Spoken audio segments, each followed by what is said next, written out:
তো guys welcome back our channel. আজকে আমরা রিওয়াইন্ডিং করতে চলেছি একটি 8+8 হাই স্পিডের সিলিং ফ্যান। এর স্ট্যাম্পিং সাইজ আছে 14 mm। আমরা কোডটিকে কাটিং করে সবে স্টার্টিং কয়েলটি আমরা বসিয়ে নিয়েছি। এরপরে রানিং কয়েলে সবে এক সেট আমরা ভরেছি এবং 3 সেট আমরা বানিয়েছি।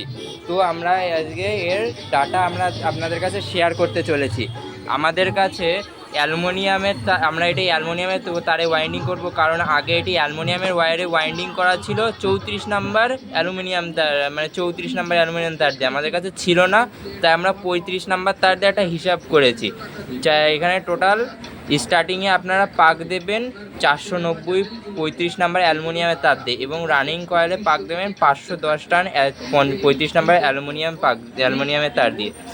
স্টার্টিং কয়েলে আপনারা প্রথমে একটা সাইজ বের করে নেবেন। পেপার ভরার পরে একটি স্লিপিং টিউব দিয়ে এই কোরের ভিতরে 10 রাউন্ড ঘোরাবেন। ঘোরানোর পরে যে সাইজটা বেরোবে সেই সাইজ দিয়ে এই 490 ভাগ দেবেন। ভাগ দিলে বেরোবে আপনার 10। সেই 10 পাক দিতে 10 পাকের এই 449 পাকে একটি মালা তৈরি করতে হবে, করে এর মধ্যে 10 পাক ঘোরাতে হবে, তাহলে আপনাদের 490 পাক হয়ে যাবে। এবং রানিং কয়েলে 510 টান দিয়ে 5 দিয়ে ভাগ করবেন, কারণ 120 হবে। 120 পাক মানে এই কয়েলটিকে আপনাদেরকে 5 বার এই কোরের ভিতরে মোড়াতে হবে, তাহলে আপনাদের হয়ে যাবে 510 টান। এইভাবে আপনারা 8+8 হাই স্পিডের সিলিং ফ্যান ওয়াইন্ডিং করতে পারবেন।